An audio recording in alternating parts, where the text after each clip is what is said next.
Hello everyone, I'm Max and welcome to our 8th lesson, Power Functions. So now we officially go into the functions category. Before we had a small introduction through series and sequences, so we learned how to work with the inputs to get an output. But here we will graph the relation between the inputs and the outputs. So let's begin. In today's lesson, we will finally cover the functions, power functions to be precise.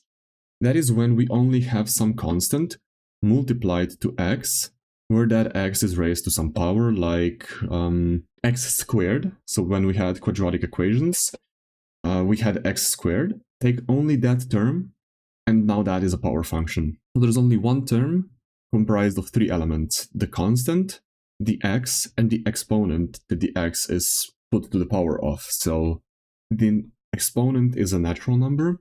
X is any number that we will learn how to define later. And k as a constant can be any number again, but we will see how it affects the functions themselves. The two equations I have here, they're just the same, but this tiny rule will show the exponent. I will be using primarily this one, but if PowerPoint bullies me, I will be using the first one. And as we know from the earlier videos, the third line just means that the n here is an element of natural numbers, because x to the power of 0 would just be 1, and that is not interesting to us in this video. Negative exponents will come in later lessons, and will need a bit more attention. So for now, we will focus on natural numbers, because that's how power functions are. So before we begin with examples and specific exponents, let's see what a function even is and how does it work, because I haven't explained this yet. So what is a function? A function is a rule that takes an input and does something to it by following a certain rule or formula, and gives out exactly one output. So every element we insert into a function has exactly one product. This is the mathematical way of writing this. So the function that changes x to y, and this is the graphical representation, where this element gets this element. So these are the images or the products of the function, and these are the inputs. So if we put in this element, we get this one, this element we get this one, this element we get this one, and this one. The x set, where each value gets exactly one result if inserted into the function, is called a domain, and is denoted by dom of f, so domain of function, or df. But I will be saying domain of function. And I will be mostly writing this because it's just two key presses and saves a lot of space when writing on a PowerPoint. The y set is comprised of all the outputs of the function when elements from the domain are inserted. So I put in the x and I get the y.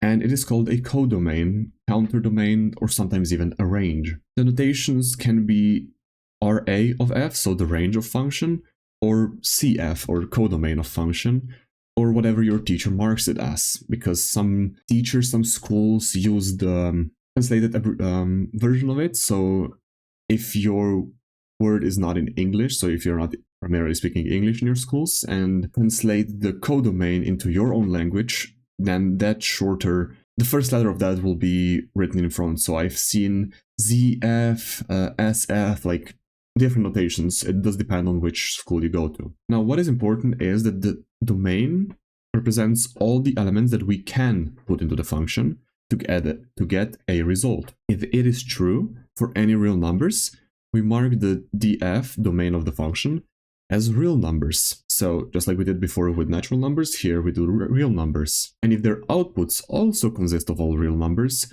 codomain of the function would be r as well. But when there is an example where we cannot input all real numbers, then the x set or the domain is smaller than the set of real numbers, so there will be a bigger bubble around it. The bigger bubble would be real numbers, while the x set would stay the same, because x is just another marking for the domain. If that happens, we try to find the intervals or smaller subsets of numbers that fit the domain size or the codomain size. But let's check the example then. So whenever we're writing functions, we usually write f of x, so f of x. But when we're graphing them, we use y instead of f of x, because, well, you have a coordinate system and you're looking at the relationship between x, aka the independent variable, and the y, the dependent variable.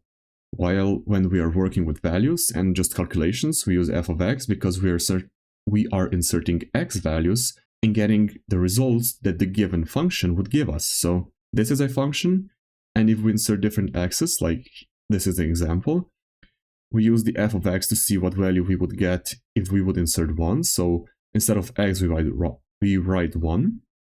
Then we insert 1 instead of x, and then solve it. So that is the proper mathematical formatting. But when we're graphing it, this is the appropriate result. So if you have to note which graph has which notation, you would write this next to this graph. But this would be outside of the graph because it's just a mathematical formula. This one represents the graph, this one represents the math behind it, if that makes sense. But now let's see what values we cover. We see that the parabola, which we all know this is the shape of it, it goes from left, which is x minus infinity, towards the right, which is x plus infinity, which means our df, or domain of the function, is all real numbers. And we will write it as such, because we can insert any real number into the function and still get a result out. Next, let's see which numbers we can get out, so our codomain of the function. In this case, this function, the vertex, or the turning point of the graph, is the lowest or the highest point, determined by whether k is positive or negative. Here, k is plus 1, which is positive, which means the vertex is going to be the lowest point, meaning our codomain of the function goes from the vertex to infinity, which can be written as an interval of 0 to infinity, where we also include 0 in. Hopefully this was all clear, because I think this is something quite important to know about functions, and let's say this is a fundamental brick for the functions, and if you have a hard time understanding this, it may be a bit more complex to follow along in the future lessons. So if something isn't clear, please comment down below and I'll try my best to explain what was misunderstood or lacking any proper explanation. That way you all can follow along, because that's my greatest wish, that you guys can actually take away something from my lessons. Next up, we will move to what even are the function properties and how we can generalize the rules and properties among them based on their similarities. First property is that we can generalize the rules for odd and even exponents. We will see that on the next slide even better, meaning that x to the power of 2 has very similar properties as x to the power of 4, to the power of 6, and so on for any even exponent. And on the other side, we have x to the power of 1, 3, 5, and other odd exponents, which have their own similar properties and overall appearance that is quite similar as well, if you can see, which is very important in later lessons as well, like polynomial functions, so it's a good thing to remember them, at least the general shapes that odd or even exponents give. As we can see, the lowest exponent out of each group of 3 has the widest reach. So let's say the exponent 2, power of 2, it is the slowest rising or looks the widest. Here the lowest exponent is 1, and it's again the widest. It takes the longest time to reach the same value. So the blue line reaches 2 at around 1.6, green line reaches it at around 1.5, while red line needs 2. Along with being the most flowy, as we see the red one is the least rigid, if I can, the least sharp angle. So this one almost looks like a rectangle. If we zoom in further, we see that the green one is very sharp, corners and everything. But yes, higher exponents get even more box-like. So the sharp turns here, right before and after the flat parts, of course. But we will see why that happens right there. Maybe even more so in the further lessons, because we will go into the math behind it. And we can also see that the higher the exponent, so the 6th and the 5th one, the more steep the function becomes, which kind of makes sense as it's the opposite of the width here.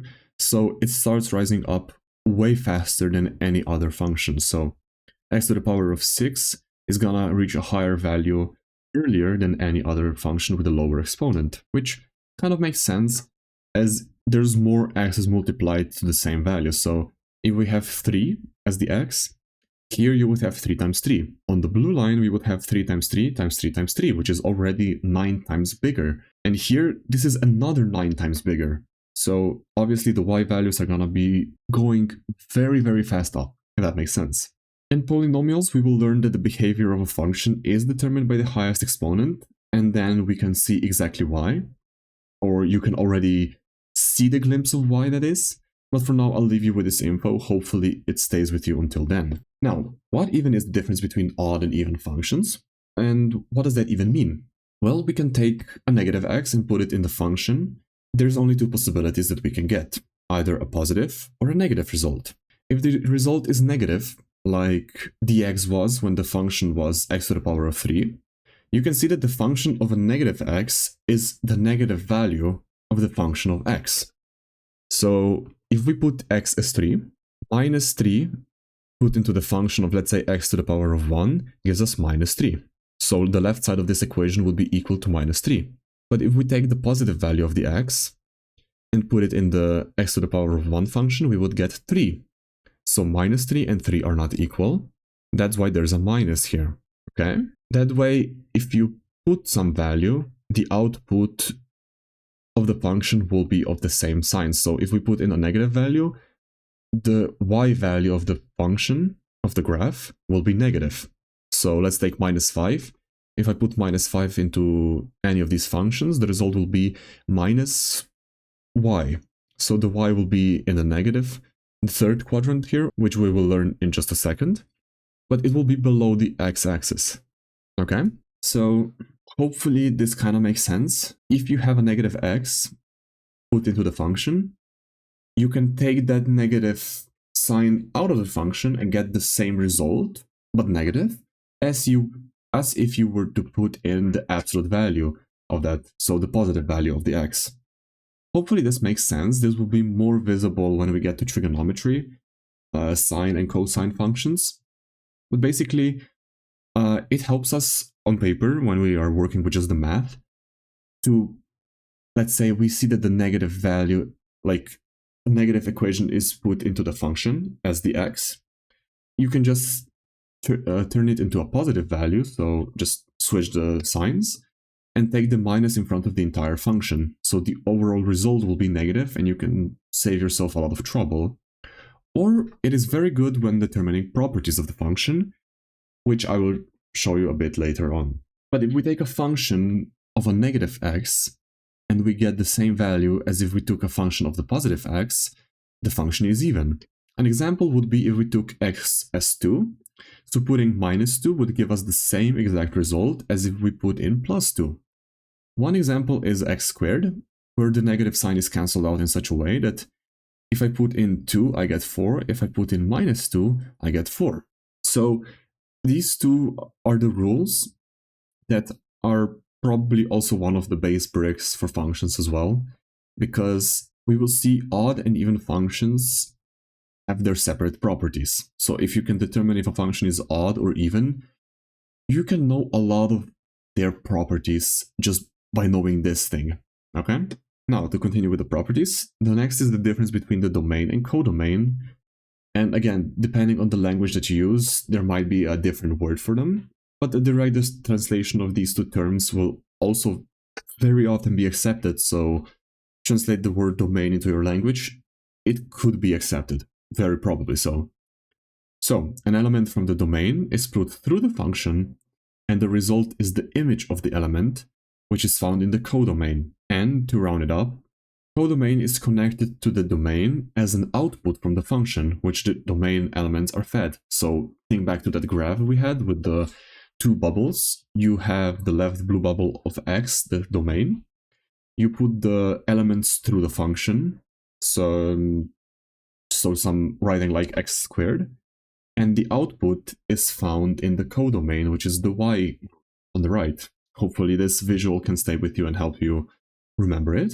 But next up we have a few properties that are determined by the domain and codomain values, or more precisely the connection between the elements of domain and codomain. These properties are injectivity and surjectivity, and let's see what injective functions means first. So if you read the Wikipedia, you will probably have a heart attack before you understand anything, assuming you use my videos to learn this topic.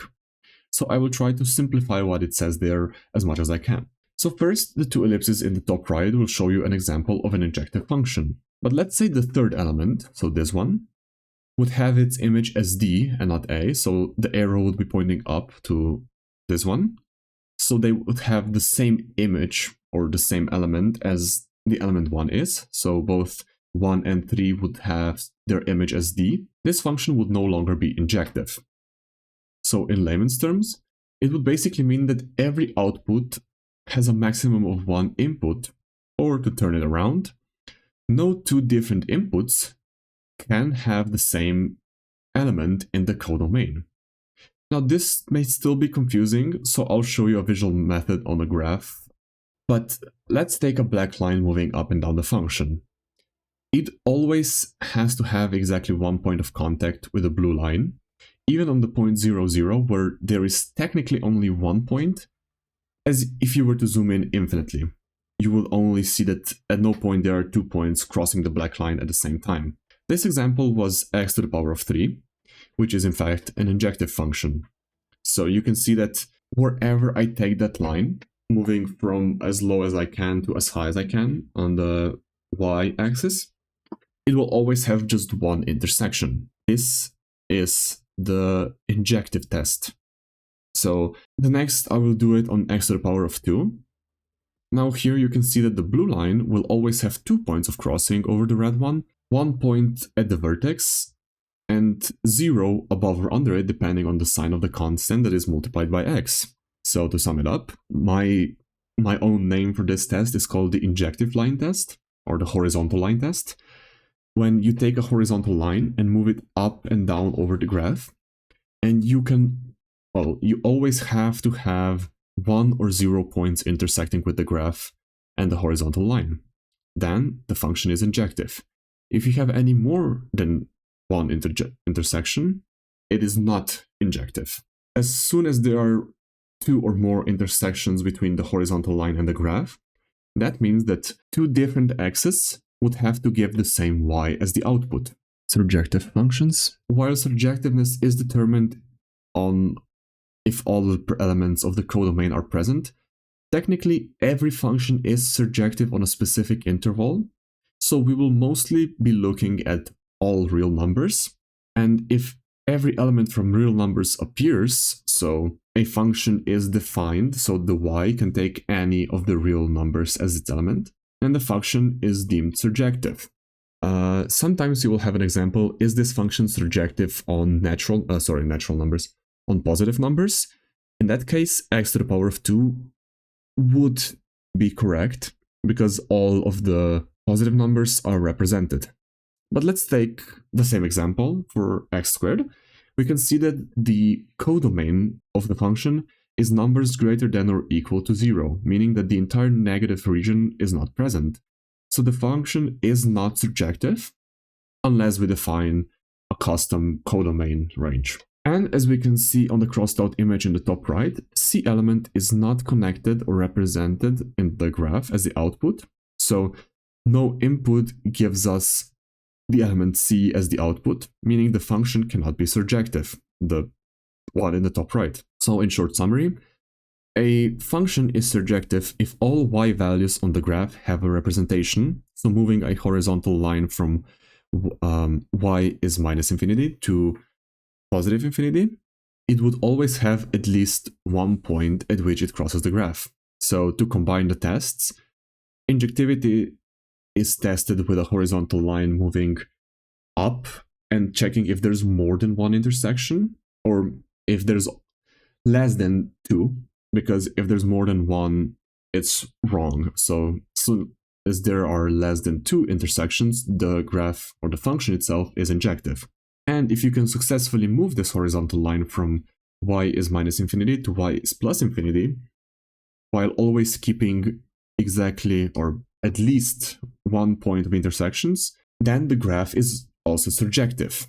Now, if you can drag a line from y is minus infinity to y is plus infinity, and always have one intersection with the graph, the function is both injective and surjective, which has its own separate name. When it is both, then we can say it's bijective, bi meaning it's both jectives, injective and surjective, we get bijective. Maybe that can help you remember the word, even though I don't know if it's the right way of explaining. But yes, if a function is bijective, we know it has to be both injective and surjective. The next properties are zeros. Now, since power functions only have one term, which is a constant multiplied to x that has some exponent, the function isn't moved, which we will learn in the next video, I think, when it's polynomials, meaning we will always have a 0 at the point 0, 0. In even exponents, it will be a double, quadruple 0, so like we had in quadratic functions, we had a 1 double 0 or 2 single zeros. Odd exponents, however, will give us 1 or 1 oddful 0, so 1 triple 0 or whatever, but the multiplicity of zeros in power functions should be 1. So there is only one point at which the graph touches or crosses the x-axis. I don't know what the oddful 0 meant, but basically, yeah. Symmetry is the sort of last property that we will cover, and it basically tells us if the function is mirrored across the vertical y-axis, or if it's mirrored over the point 0, 0, which is also called the origin point. So this kind of falls under odd and even functions, and the even functions are the one that, if mirrored over y-axis, will perfectly superimpose the original one. So let's take x squared. If we take the right side of the y-axis, so the positive axis, and mirror it to the left side, and take the left side and mirror it to the right side, the graph would be exactly the same. That's the property of even functions. Odd functions, however, are the ones that have a mirror point. So the point over which all other points are mirrored. So odd exponents like x to the power of 3, if you take any point and the point 0, 0, if you mirror the random point over the center, it will be placed on another point across from itself, and that point will be present on the graph. I will show you what I mean with this in a bit. I think I put it right after this or slightly later, but I'll show exactly how this mirroring works. The next, well, not really a property of the graph, but of the coordinate system itself, but it's still very helpful, is dividing coordinate systems into 4 segments or quadrants. I think I've already mentioned the quadrants before, like a couple slides ago, but yes, here it is. They are numbered with Roman numerals in a counterclockwise orientation. So the one where x is positive and the y is positive is the first quadrant, where the y is positive and the x is negative is the second quadrant. When both variables are negative, we have the third quadrant, and when y is negative and x is positive, we have the fourth quadrant. So if we think back to the symmetry, we can say that the odd functions, so like to the power of 1 to the power of 3, are the ones where its points of the graph are changing quadrants diagonally. So if a point is in the second quadrant, it will be moved to the fourth quadrant. If it's in the third quadrant, it will be moved to the first, and vice versa for both examples, of course. As for the even functions, the points will be moved between the second and the first quadrant, and between the third and the fourth quadrant. So the mirror over the y-axis is gonna move this point here, and this point here, while the odd function will move this point here, and let's say this point here. But we will see that in a bit, like the step-by-step process. Now, let's go more into specific functions to determine their properties, like the exact properties. So the first thing we see for the linear power or x to the power of 1 is that it cuts first and third quadrant in half, and that it has this origin point, as its mirror point. So any point here gets mirrored across. So it's an odd function, especially if we use that formula by putting in the negative value and getting out the positive one. So a negative input gives the same value as the negative value of the positive input. Hopefully you can kind of see what I'm saying here. But yes, it is an odd function. We can also see that it's linear, which means it does not curve, which means that as long as 2 consecutive x values don't give the same y value, and of course 2 different x values even being defined, since we could technically have a vertical line and it would still be linear, just not a linear function. And since we know that we have both a straight line that changes its y values as x changes, we know that it will cover all the y values, and each x will have their own y, meaning that the function is injective and surjective, so it is bijective. Or we can just do the horizontal line test and see that it is true as well. And since we know that all of y values are occupied, we know that the codomain of the functions will be all real numbers. And since we can insert any x into it, it will also be defined. So the domain of the function will also be real numbers. Now I could tell you more properties like upper or lower limits, or convex and concave, or when it's rising or falling, or when they are positive, but that is not that important for us just yet.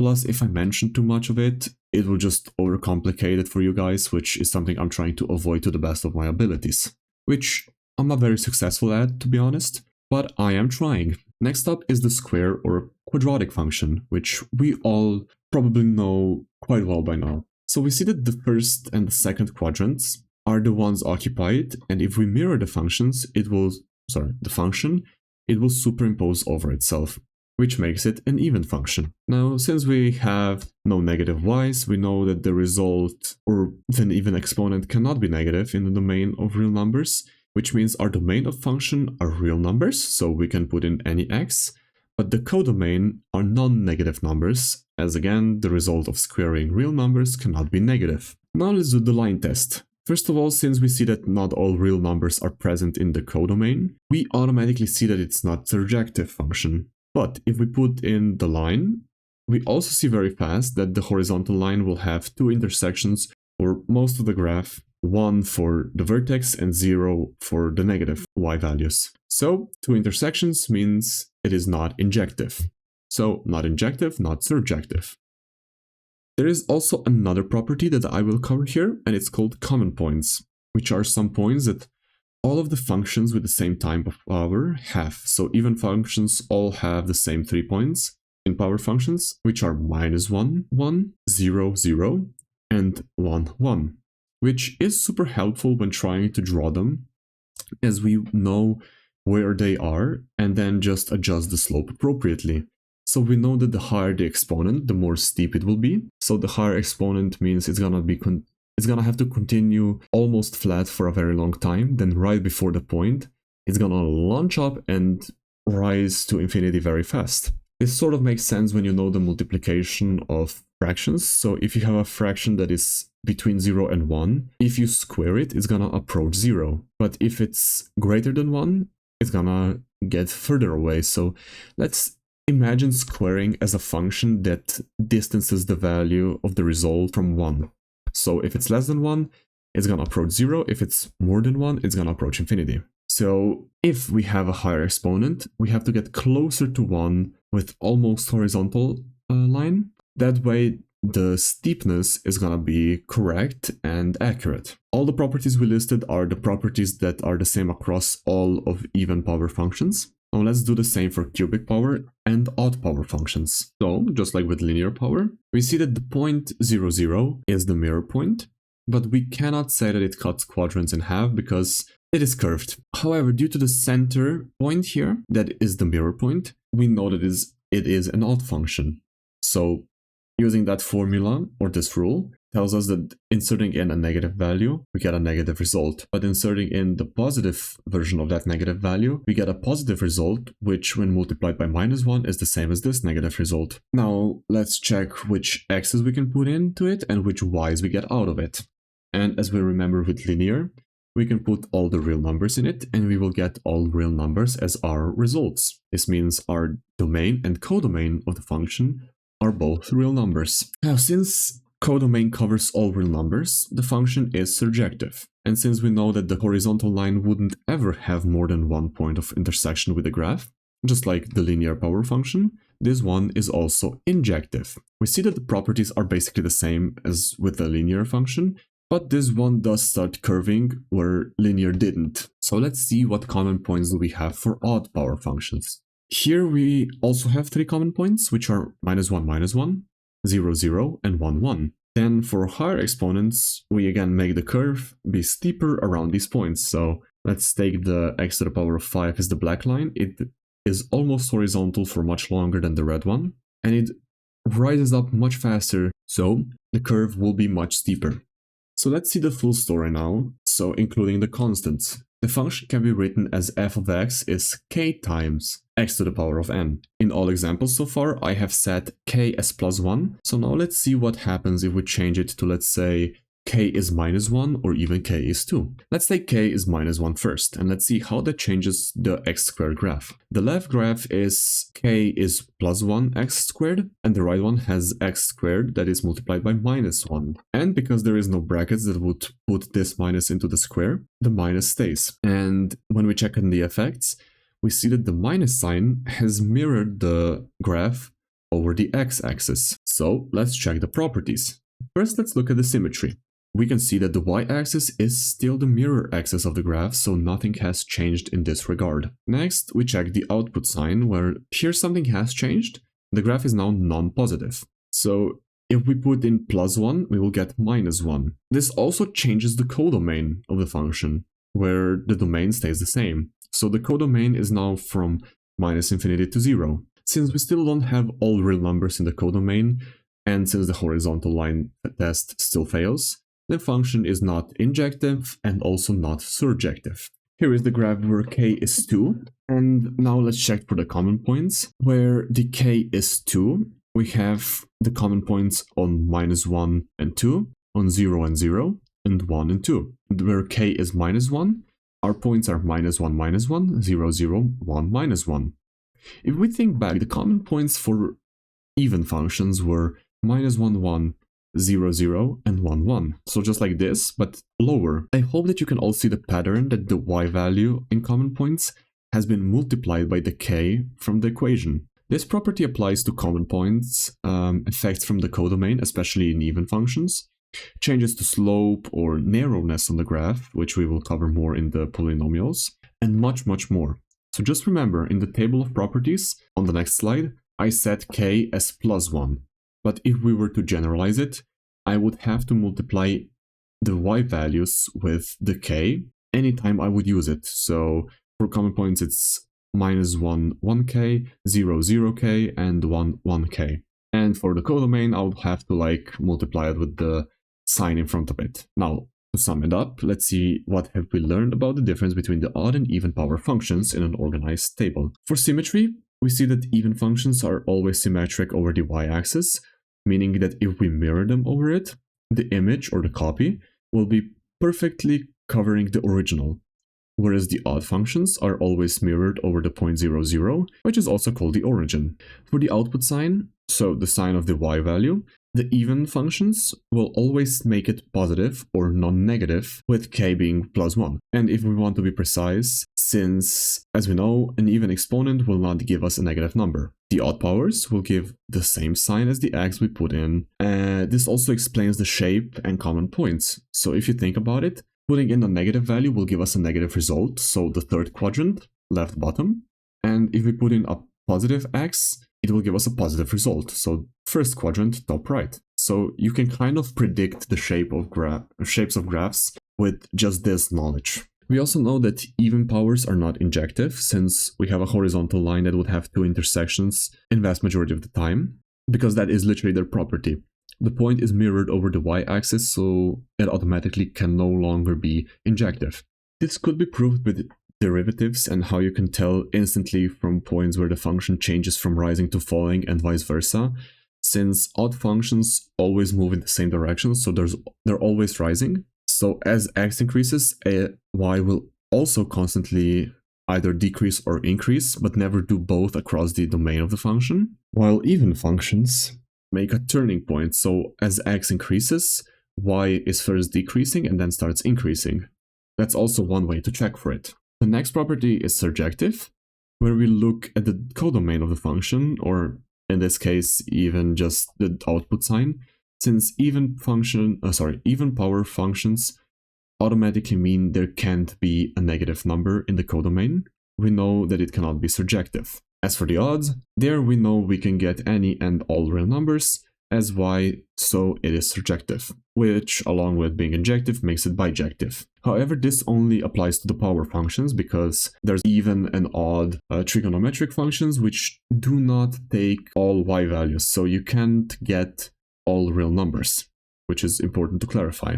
So you have to be clear when using this for power functions and I think polynomials. And now for common points, the even powers have them in shape of a triangle. So -1, 1, 0, 0, and 1, 1. And odd powers have them in the shape of a linear line, which are -1, -1, 0, 0, and 1, 1. But then again, you have to multiply the y value of each with the k in front of the function. Sorry, in front of the x part of the function. So they're not fixed.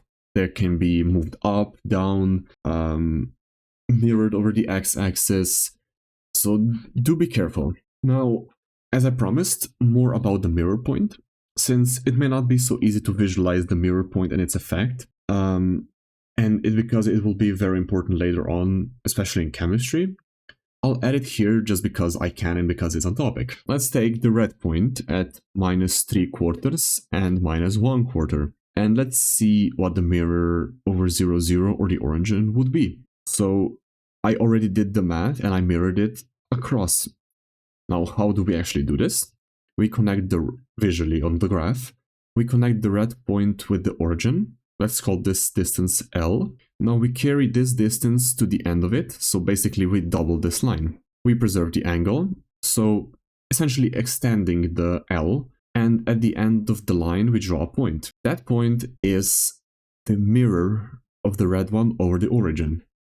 As we can see, the coordinates absolute value is the same, since we know that the absolute value basically refers to the distance from 0, so the distance from 0 here is the same as the distance from 0 here. When we get to vectors and complex numbers are first and vectors are on physics, I will get more into how you can calculate the exact distance here, because some of you maybe know the Pythagorean